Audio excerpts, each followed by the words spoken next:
Quel est le point commun entre Shakira et Miley Cyrus? Toutes les deux ont eu le cœur brisé, mais ont surtout brisé des records avec ces deux chansons. Cambiaste un Ferrari por un Twingo, cambiaste un Rolex por un Casio.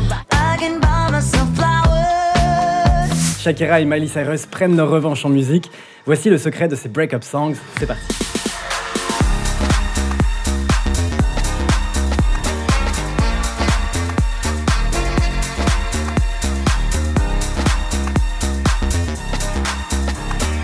Bonjour à tous, c'est Popsley, je suis ravi de vous retrouver dans une nouvelle vidéo. Il n'est pas rare dans la musique pop que des artistes règlent leur compte avec leur ex-conjoint. Ce peut être des chansons sur lesquelles on pleure, je pense à Someone Like You de Adele, mais ça peut être aussi des chansons sur lesquelles on danse, et là je pense à New Rules de Dua Lipa, à Shout Out to My Ex des Little Mix, ou même plus récemment Flowers de Miley Cyrus. Bon, pour ma part, je me rappelle avoir pleuré toutes les larmes de mon corps sous Be Without You de Mary J. Blige lorsque cette fille m'avait quitté.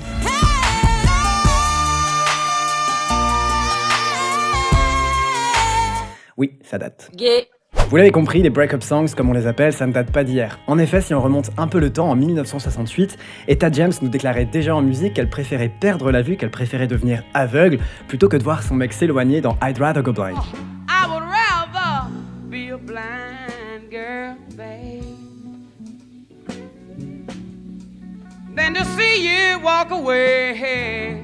Ou dans un tout autre registre, Dolly Parton, quant à elle, suppliait cette femme de ne pas lui piquer son mec dans Jolene. Jolene, Jolene, Jolene, I'm begging of you, please don't take my man. Mais ce que l'on remarque aujourd'hui en 2023, c'est que les femmes ont repris le pouvoir, elles ne se laissent plus abattre. Miley Cyrus chante le plaisir de s'aimer soi-même en s'offrant des fleurs, et Shakira semble un petit peu plus piquante en taclant directement son ex-mari, Gérard Piqué. Vous l'avez compris, ces chansons post-rupture sont résolument féministes et font énormément parler dans les médias. On va alors décrypter toute leur histoire, tout leur succès, et évidemment tous leurs secrets. On commence avec Flowers de Miley Cyrus. I can buy myself flowers. Flowers est une chanson qui semble traiter de sa relation passée avec l'acteur australien Liam Hemsworth. Les deux s'étaient rencontrés sur le tournage du film The Last Song. Ils commencent à sortir ensemble et se marient le 23 décembre 2018 dans une cérémonie privée qui a lieu dans leur maison à Nashville. Seulement 8 mois plus tard, leur mariage tombe à l'eau et le divorce est prononcé en janvier 2020. Dans Flowers, Miley Cyrus repense donc à cette relation tumultueuse vouée à l'échec et clame qu'elle n'a pas besoin de lui pour se sentir heureuse et épanouie. Pourtant, dès le début de la chanson, Miley Cyrus nous raconte que tout semblait bien parti. We were good, we were gold, kind of dream that can't be sold. Mais c'est bel et bien le passage suivant qui nous prouve que Miley Cyrus parle effectivement de Liam Hemsworth. Built a home and watched it burn. En effet, le fait est qu'ils ont perdu leur maison de 2,5 millions de dollars en Californie lors des incendies de Woolsey. Rappelez-vous, ces incendies ont eu lieu en novembre 2018 et ont causé de nombreux dégâts en Californie. Et dans le refrain, Miley Cyrus nous raconte qu'elle a appris à s'aimer toute seule, en gros qu'on n'est jamais aussi bien servi que par soi-même. Yeah, I can love me better than you can. Tout en reprochant à son ex de l'avoir délaissée et dénigrée. Miley Cyrus chante qu'elle mérite d'être aimée. Il mérite d'être aimé.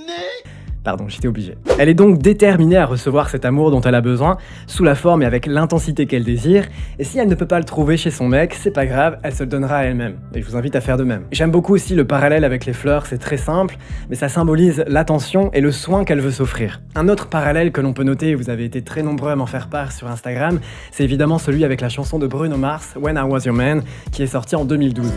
I should have bought you flowers. I can buy myself flowers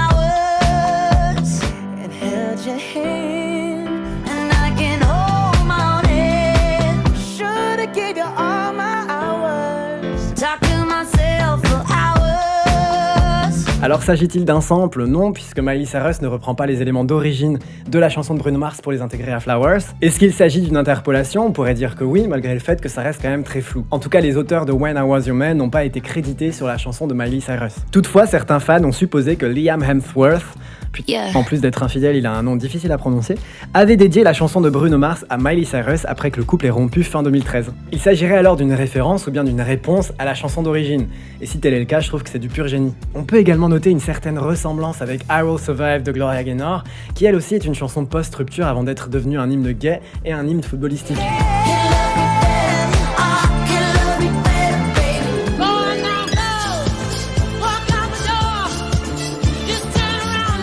D'ailleurs, voici ce que ça donne si on s'amuse à mélanger les deux chansons.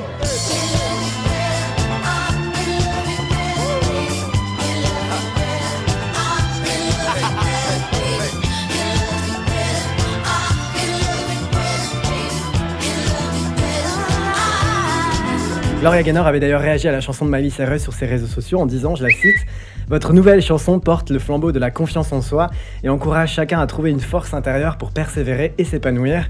Bien joué Miley. » Ce qui est fort aussi dans Flowers, c'est que Miley Cyrus n'a même pas besoin de prononcer le nom de son ex-mari. Après tout, il est vrai qu'elle a eu d'autres romances dans sa vie. Seulement, outre la référence à l'incendie de Woolsey, cette prétendue réponse à When I Was Your Man de Bruno Mars, Miley Cyrus a sorti Flowers le 13 janvier 2023, qui n'est autre que la date du 33e anniversaire de Liam Hemsworth, son ex-mari. Un événement non négligeable qui a provoqué cette émulation médiatique. Un choix résolument personnel, jubilatoire mais également marketing, qui me fait penser à la promotion du nouvel album de Lana Del Rey. En effet, pour promouvoir la sortie de son prochain album, Lana Del Rey a opté pour une opération de communication à la fois très discrète mais également, comme je vous disais, très jubilatoire. Elle a choisi de se contenter d'un seul et unique panneau d'affichage qui a été implanté dans la ville de Tulsa, ville dans laquelle habite son ex. C'est donc le 7 décembre dernier que Lana Del Rey a annoncé la sortie de son prochain album, là aussi une date qui n'a pas été choisie au hasard, puisqu'il s'agit de la date d'anniversaire de son ex. Alors finalement, peu d'investissement financier sur la partie stratégie de communication, et pourtant des résultats assez conséquents en termes médiatiques. Bref, revenons-en à Flowers et plus spécifiquement au début du clip, lorsque Miley Cyrus arrive avec cette tenue dorée. Alors des théories un peu plus poussées ont fait leur apparition sur internet, en affirmant que cette scène serait en réalité un tacle envers Jennifer Lawrence. En effet, Liam Hemsworth et Jennifer Lawrence ont joué ensemble dans Hunger Games de 2012 à 2015, période durant laquelle Miley Cyrus et Liam Hemsworth sortaient ensemble. Jennifer Lawrence avait même confirmé en 2015 qu'elle et Liam avaient partagé un ou plusieurs baisers lorsque les caméras étaient éteintes, bien que l'on ne sache pas exactement quand cela s'est produit. Have you two ever kissed when the cameras weren't rolling? Liam and I grew up together. Liam's real hot. What would you have done? I would say yes. Yeah. Et donc, cette tenue dorée ferait référence à cette tenue portée par Jennifer Lawrence lors de la promotion de Hunger Games avec Liam Hemsworth. Miley Cyrus débarque ensuite dans cette maison incroyable, mais aussi assez austère, qui, là aussi, n'a pas été choisie au hasard. Puisqu'en effet, il s'agirait de la maison dans laquelle son ex l'aurait trompé, avec plus de 14 femmes différentes alors qu'ils étaient mariés. Je me permets volontairement d'utiliser le conditionnel, puisque c'est vrai que de nombreux médias vérifiés ont relevé cette information, mais surtout ce chiffre. Mais voilà, je pense qu'il est tout de même à prendre avec des pincettes. Ceci dit, que ce soit 2 fois, 3 fois, 14 fois, 25 fois, c'est sensiblement la même chose, surtout quand on pense à l'histoire qu'ils ont vécue ensemble. Une fois, c'est déjà beaucoup trop, mais ce n'est que mon avis. Dans le clip, Miley Cyrus délaisse ensuite sa robe dorée avant de plonger dans une piscine digne d'un tableau de David Hockney, qui personnellement me rappelle aussi les clips de We Can't Stop et de Slide Away. Ensuite, elle se grime en star d'un American Psycho en recréant sa propre version de cette scène emblématique, et à la fin du clip, elle opte pour ce costume oversize signé Saint Laurent. Ce plan, pour moi, c'est clairement la scène emblématique de ce clip. Miley Cyrus qui s'éclate en dansant sur le refrain de sa chanson, dans cet appartement où on traînait ses vieux démons, je trouve ça très fort. D'autre part, en raison de la pluralité des easter eggs que comporte la chanson et le clip, des rumeurs nous disent que cette fameuse veste de costume appartiendrait en fait à son ex, la même veste qu'il portait lors de la première d'Avengers en 2019. Une première qui avait fait couler beaucoup d'encre puisque c'est ce jour-là que Liam Hemsworth avait dit à Miley Cyrus de bien se comporter pour une fois, après qu'elle l'ait entre guillemets léché sur le tapis rouge. Ils s'étaient séparés officiellement peu après cet incident. Bon, personnellement, je vous avoue que là aussi je ne suis pas convaincu à 100%.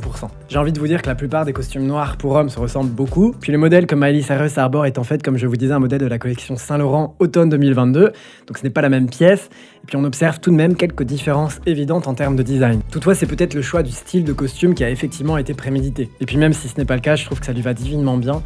Je la trouve vraiment sublime dans ce clip. Je suis vraiment ravi du succès de Flowers, je vous en parlais récemment dans le cadre d'un shorts, mais c'est vrai que cette chanson explose une série de records. Tout d'abord, c'est la chanson la plus rapide de l'histoire à générer 100 millions de streams sur Spotify. C'est aussi la première chanson de l'histoire de Spotify à se maintenir à plus de 17 millions de streams quotidiens pendant 4 jours consécutifs. Miley Cyrus réussit l'exploit après 16 ans de carrière de décrocher un nouveau numéro 1 en Billboard Hot 100, chose qui n'était pas arrivée depuis 2013 avec l'énorme Working Ball. D'ailleurs, si on regarde le classement américain de plus près cette semaine, il y a une autre pop star qui fait sensation dans le top 10, c'est Shakira. On va alors décrypter cette chanson, mais avant ça, si vous passez un bon moment, je vous invite à vous abonner à ma chaîne Popsla en cliquant juste ici, ça me ferait trop plaisir. Merci à tous. C'est en août 2022 que des rumeurs de collaboration entre Bizarrap et Shakira ont commencé à circuler, lorsque Shakira lui a souhaité un bon anniversaire sur Instagram. Le 9 janvier 2023, un petit avion a survolé Miami avec un drapeau qui comportait cette phrase « Una loba como yo no está pa tipos como tú ». Comprenez, une louve comme moi n'est pas pour les types comme toi. Et donc Bizarrap a annoncé la sortie de la chanson dans la foulée. Bizarrap est un DJ, producteur et influenceur argentin, connu pour ses collaborations avec d'autres artistes de la scène musicale latino-américaine. Voilà, il a commencé à blow up sur YouTube au milieu des années 2010 grâce à des performances visionnées des centaines de millions de fois. Et donc récemment, c'était au tour de Shakira de se prêter au jeu. Une chanson où elle dézingue son ex Gérard Piqué et où elle lui reproche son infidélité. Pour le contexte, Shakira a rencontré Gérard Piqué au printemps 2010. Lorsque ce dernier est apparu dans le clip de Waka Waka, ils se sont mis ensemble l'année suivante et ont même eu 2 enfants. Les gosses ont clairement gagné à la loterie génétique. Bref, en 2022, le couple annonce sa séparation après plus de 11 ans de vie commune. La raison est aussi simple que dévastatrice, Gérard Piqué lui a été infidèle. Figurez-vous que Shakira aurait compris l'infidélité de Gérard Piqué via une histoire de pot de confiture. En effet, elle aurait remarqué que les pots de confiture se vidaient très vite en son absence, et elle trouvait ça d'autant plus étrange que le footballeur est le seul à en consommer à la maison en temps normal, et cela dans la limite du raisonnable. Elle a donc commencé à comprendre qu'une autre personne pouvait potentiellement prendre le petit déjeuner avec lui lorsqu'elle était absente.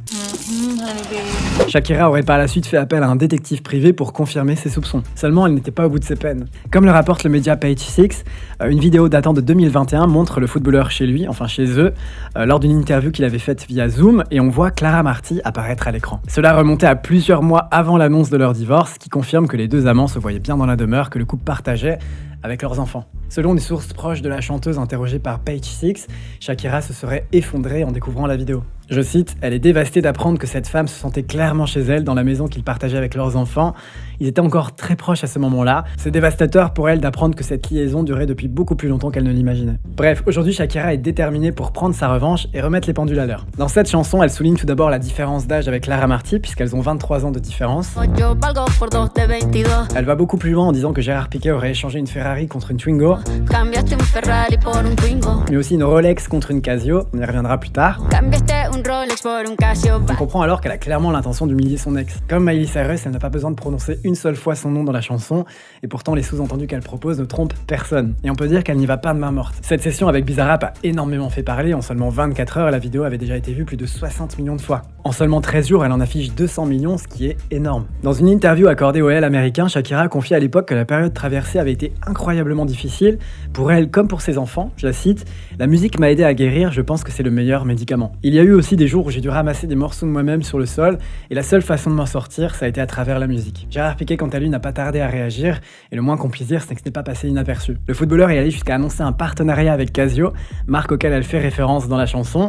Voici ce qu'il avait déclaré en direct sur Twitch. « Casio est une excellente marque de montres, elle dure toute une vie. » Mais pire encore, Gérard Piqué est arrivé à un entraînement le 15 janvier dernier avec une Twingo. Alors est-ce que ça va trop loin? Est-ce qu'ils ont passé l'âge pour ce genre d'action? À vous de me dire dans les commentaires. Ce n'est pas la première fois que Shakira évoque sa séparation avec Gérard Piqué en musique. Te Felicito exprimait une combinaison de tristesse et de colère envers lui, tandis que Monotonia parlait de sa tristesse du fait qu'il se soit éloigné, une chanson pour le coup beaucoup moins agressive. Autre chose que l'on peut noter à la suite de ce succès, c'est aussi l'énorme boost sur son back catalogue et sur les plateformes de streaming. Pour vous donner une idée, actuellement sa discographie fait des scores comparables à ceux de la période post-Super Bowl. Depuis 2 semaines, la session avec Bizarrap est numéro 1 sur YouTube Monde. En France, la chanson est rentrée directement 25e du classement du Snap. Je pense qu'elle a une carte à jouer avec TikTok, d'autant plus qu'elle vient de lancer un challenge avec une chorégraphie autour de ce titre. Ce qui est certain, c'est que ces artistes de notre enfance refont surface dans les charts, mais aussi la pop fait son grand retour dans les charts, et ça fait plaisir à voir. Autre chose qui est appréciable, c'est le fait que les femmes reprennent le pouvoir en musique. Leur musique, les réseaux sociaux sont désormais des vecteurs puissants de libération de la parole,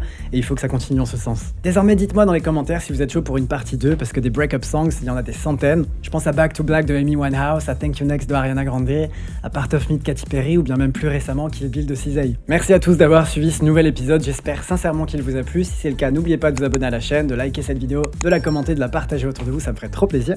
Je vous retrouve très vite sur la chaîne, je vous prépare plein de surprises, attendez-vous à avoir des guests de folie. Je vous fais plein de bisous, je vous embrasse, prenez soin de vous. Ciao.